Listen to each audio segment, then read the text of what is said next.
The MSheU is here to stay. It is not going anywhere. So says the latest rumor. It looks like we are going to get a second season of Marvel's She-Hulk Attorney at Law after the WGA and SAG after strikes are eventually come to an end when they make a deal with the producers union or guild or whatever it is, the AMPTP, I think is what it's called.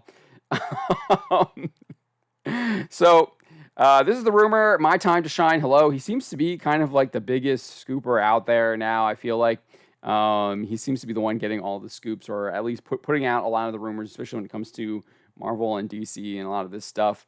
I have to really kind of go back and like check his track record. It's hard to check his track record. I don't think a lot of the stuff that he's kind of scooped has had that time to whether or not we know if it's legitimate or not.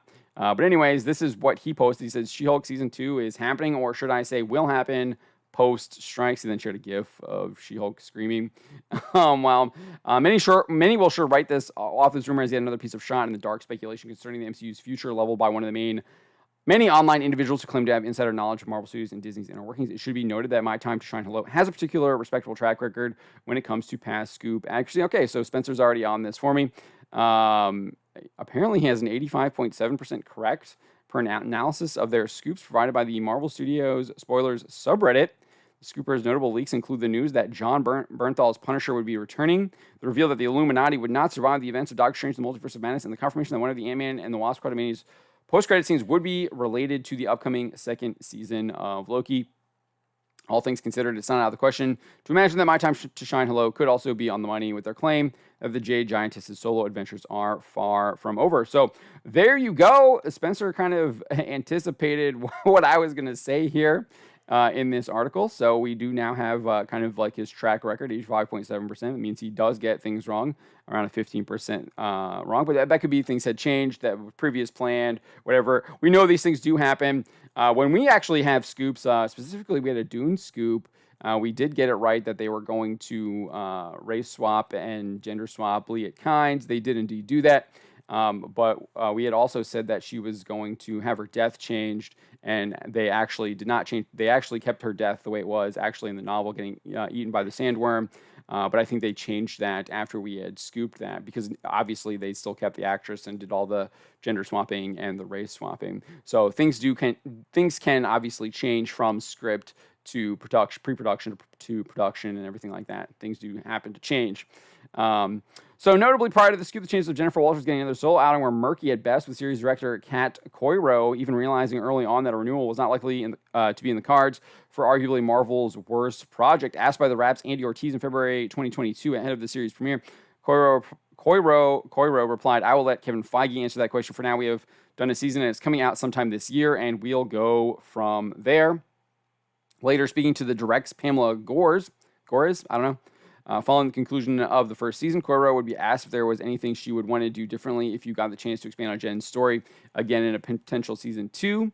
She said, "I mean, what's so exciting to me is you have this premise of superhuman law firm that kind of lends itself to infinite possibilities. You could literally have any character who has ever existed in the MCU or who will ever exist pass through these doors, and it wouldn't feel like a gratuitous cameo. It would feel completely organic. So I think the sky's the limit in terms of what they can do with this moving forward." Yeah, they should have just kept it as like a Law and Order. Like, that's what it should have been. It should have been a Law and Order. Instead, if you recall, they admitted that they made this show out of spite to insult actual Marvel Comics fans.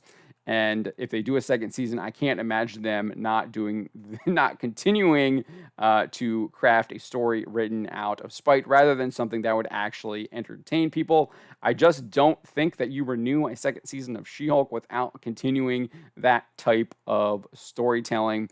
And again, I think that just kind of proves that the MCU is here to stay. For as much as Kevin Feige and Bob Iger like to say that there's issues with the quality, they say that they recognize the quality. It does not seem that they're actually going to change the type, the main issue with the quality, and that is their pushing of agenda, their hatred towards their fans, their antagonism towards their fans, towards their viewers, and they're going to continue to do that because they have their own agenda and their own logic.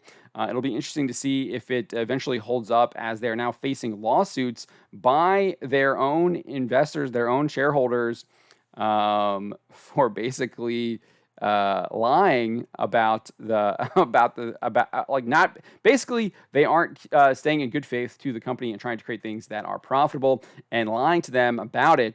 So we'll see what happens with those lawsuits. There's about 3 of them with that, and then you have one that just kind of dropped earlier this week that they're being accused of insider trading. So it'll be interesting to see if a lot of this stuff is able to hold up when you have these lawsuits. But again, I think under the current regime, as it is right now, they're going to keep pushing the agenda. And why should they stop? Why? They're getting their agenda across. They're indoctrinating more and more people.